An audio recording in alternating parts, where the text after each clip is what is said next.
the 45th President of the United States, Donald J. Trump. Mr. President, thank you for being with us. Let me go back. I've had a number of people tell me that there were very specific conditions and very specific warnings that you gave personally to the Taliban. Joe Biden is trying to blame you. I want first to give you an opportunity to respond to that, your assessment of what's going on, and what was that conversation to the extent you feel you were able to share it with us? Well, it's good to be with you, Sean, but it's a terrible time for our country. I don't think in all of the years our country has ever been so humiliated. I don't know, would you call it a military defeat or a psychological defeat? There's never been anything like what's happened here. It's, you can go back to Jimmy Carter with the hostages. We all thought that was a great embarrassment, and we were pulled out of that by Ronald Reagan.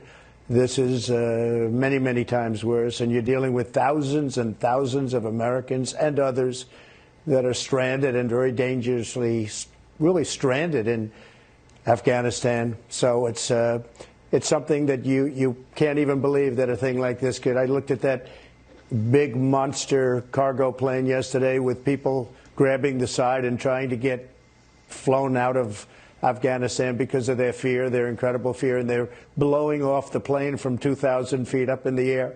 It's nobody's ever seen anything like that. That blows the helicopters in Vietnam away. That's not even a contest. This has been the most humiliating period of time I've ever seen. Yeah, we had a great deal. We worked on it very hard. Mike Pompeo, a brilliant guy, and many others worked on it endlessly. Meetings with the Taliban. Of course you have to meet with the Taliban. They're the ones that you're negotiating with. I spoke on numerous occasions to the head of the Taliban, and we had a very strong conversation. I told him up front, I said, look, before we start, let me just tell you right now that if anything bad happens to Americans or anybody else, or if you ever come over to our land, we will hit you with a force that no country has ever been hit with before, a force so great that you won't even believe it. And your village, and we know where it is, and I named it, will be the first one. Mr. President, I want to interrupt. Be dropped right there. You said this to who? Yeah. Who did you? You said that to who? To Mullah Baradar, who is probably the top person. Now, nobody really knows who the top person is, but I would say that's probably the top person, and it seems to be that's the way it's rolling right now. But I had a very strong conversation. I also had a good conversation with him. We talked for a while after that. That was the primary point I was making, and he understood it. And I asked him, do you understand? He said, yes, I do understand. And I wanted them to get a deal done with the Afghan government. Now, I never had a lot of confidence, frankly, in Ghani. I said that openly and plainly. I thought he was a total crook. I thought he got away with murder. He spent all his time whining and dining our senators. I mean, the senators were in his pocket. That was one of the problems that we had, but I never liked him. And I guess based on his escape with cash, I don't know, maybe that's a true story. I would suspect it is. All you have to do is look at his lifestyle, study his houses where he lives. He got away with murder in many different ways. But I had a very, very strong talk with the Taliban, which I considered to be much more important in this sense because they were the problem. And they've been there for a long time, and they're good fighters, and they fight hard. And after I said that, we had a pretty good conversation. Now, I have to tell you that if you remember when they were coming to Washington to meet with me, they decided to kill an American soldier because they thought that was a good way to negotiate. And I canceled the trip. And we had a conditions-based agreement. And if you remember, it said May 1st, we want to get out because we have to get out. I've listened to people on your show and other shows say we should stay. They don't know. We were spending $42 billion a year. $42 billion. Think of it. $42 billion. I understand Russia spends $50 billion a year for their entire military. We were spending $42 billion, not 1%. They were saying 1%. That's a lot of nonsense. We're spending $42 billion a year on defending this for years and years. We've been there really now, not 20 years, but 21 and a half years. And we get nothing out of any of these things that we do, whether it's them or many other countries I could tell you about. I'm not going to insult anybody right now. But to spend that kind of money and then to have people get on shows and say how inexpensive it was. And I have to tell you also that we lost no soldiers in the last year and a half because of me and because of the understanding that we had. We lost no, think of that. In Chicago and in New York and in other cities in the United States, many people die every weekend. We lost no soldiers in Afghanistan because they knew I wasn't going to put up with it. And that's what happened. So we had a very strong conversation. Let me ask you this, sir. You know, it's interesting to listen to Joe Biden blame you. I inherited this deal, he kept saying, but he also inherited secure borders, and he also inherited energy independence, and he also inherited 3 vaccines and therapeutics like Regeneron, and we now see what's been unfolding, and he didn't have inflation at the time. I want to go back. I want to be very clear here, because Secretary of State Pompeo on this program said exactly what you did, that there wouldn't be an exit strategy that didn't include the current conditions on the ground. And I have multiple sources, and you're confirming tonight, that it sounds to me like you told the Taliban that if they violated any aspect of this agreement with territorial ambitions, we learned last week that 60% of the country was in their control. And you told them in no uncertain terms, it sounds to me like you would basically treat them like you took care of the caliphate in Syria, ISIS. Well, we did. We got rid of the caliphate. Everyone said it was impossible, and I did it very quickly, and I let the generals make the decisions. The generals, the real generals, the ones that were over there doing the fighting, the ones that knew how to do it, because we have a lot of generals that shouldn't be generals right now, frankly. And I'm watching them all the time. But we have some great ones. We have great leaders in our military. We have the greatest military in the world. And we're giving it a very bad reputation, what's happening. Think of it. We took this horrible place, I mean, a place that just we shouldn't have been involved. It was a horrible decision going into the Middle East. And I know the Bush family will not be happy, but I believe it was the worst decision in the history of our country when we decided to go into the Middle East. It's turned out to be quicksand. We've destroyed the Middle East. Do you think it's better now than it was 20, 21 years ago? It's much worse. It was a horrible decision, cost us trillions of dollars. And if you look at both sides, because I like to look at both sides, millions and millions of lives. And it's no different than it was. It's much worse because you have to rebuild it. It's been blown to pieces. The worst decision ever made was going, you can do a strike as retribution, and it could be a big strike as retribution for the World Trade Center, etc. But to get stuck in there was like quicksand. So we did a terrible thing. But think of what's happening now. I've heard as many as 40,000 Americans.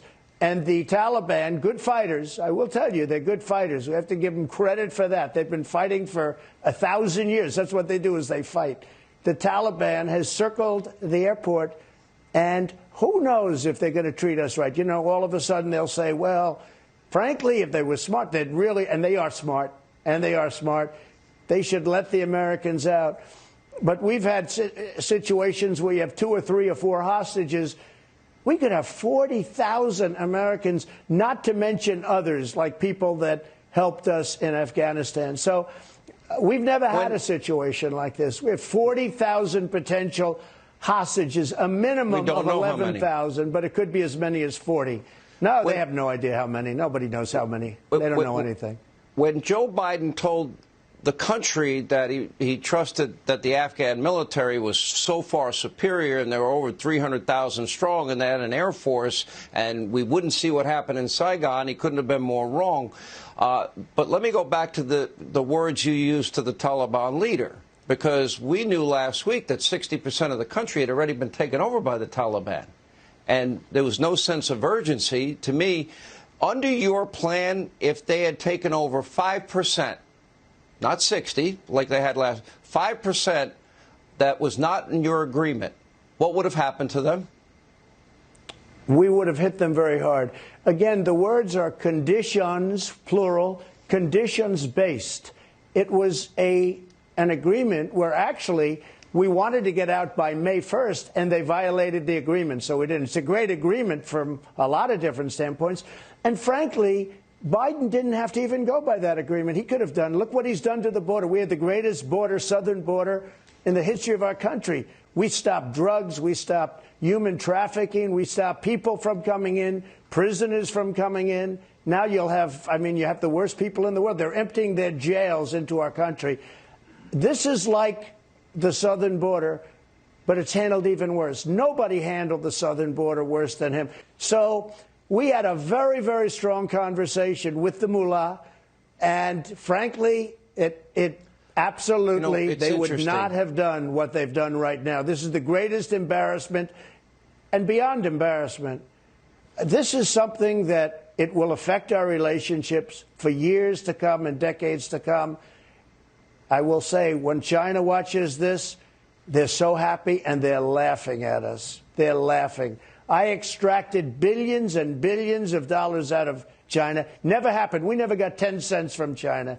Billions and billions. They were so happy to see action. They might have helped it along, actually, but they were so happy. But, Sean, I'll tell you what, this is the greatest embarrassment that I've ever seen. This is, and you know it better than you do an incredible job in covering it, and I appreciate it. The whole country appreciates it. This is the greatest embarrassment in the history of our country. There's never been, and let me tell you, we haven't stopped. This is not ending. Again, we have all of those thousands of Americans over there and others, and you're saying, how are they going to get? They have a Taliban ring around the airport. They said nobody else. Now, they're saying we'll negotiate, but do you really think, their history is that they're very brutal and they don't like to negotiate. That's their history. And Biden put us in this position. He should have gotten the civilians out first. Then he should have taken the military equipment. We have billions of dollars of brand new, beautiful equipment. Take the equipment out and then take the soldiers out. And frankly, I said, take the soldiers out, but before you leave, blow up all the forts, because we built these forts that are being now used by the enemy. It's not even believable. It's interesting because I'm watching both Russia and China race in, and they want to recognize the Islamic Emirates of Afghanistan almost immediately. It's funny. I mentioned to you that I had numerous sources that said that apparently a lot of people are on your phone calls. I know everyone wanted to release the Ukraine call. They said what we really need to do is release the calls between President Trump and the head of the Taliban, and maybe while we're at it, we can release some of the calls with President Trump and President Xi, because America might be shocked to hear how strong you were and forceful you were in a lot of these conversations, which leads me to a question about what's going on with China and Russia. They're both arming Iran, putting that aside. But China in particular has threatened our military bases, Japan's military bases. They lectured our country in front of our Secretary of State, not Mike Pompeo, Blinken, in Anchorage about human rights, of all things, after COVID. And then the communist Chinese are saying we need to beg for permission to land in Taiwan. And their propaganda newspaper is suggesting that America won't lift a finger to help our ally Taiwan if, in fact, they have reunification, which we both means they want to take over Taiwan. And I'm not sure. I disagree with that assessment. I don't believe Joe Biden would lift a finger to help Taiwan. Your thoughts on the new aggressive nature of China? Well, I had a great relationship with President Xi, a really great relationship. We got along great until COVID. Even though I taxed the hell out of him through the tariffs, they weren't happy. But I had a very good relationship, and we met at Mar-a-Lago. And I told him very strongly, do not do anything having to do with Taiwan. Just don't do it. And I said it much stronger than that. I'm not going to say exactly how, but it was said very strongly. This wasn't a call. This was sitting in a sofa at Mar-a-Lago with a meeting that was supposed to last 15 minutes before we went on to various other things within, with our different people. But it lasted for hours. We got along great. The first half hour I said, do not do anything having to do with Taiwan. I know you want to. Do not do it. Anyway, then the election gets, we end up with a different president. And what happens? There are bombers now last week, 28 bombers flying over Taiwan. And this happened a week after the election. They were all of a sudden, I think bad things are going to happen with respect to Taiwan because they don't respect our leadership and they no longer respect our country. And that's a really bad thing. China does not respect us any longer. And they had more respect for us just 7 months ago than they ever had for this country.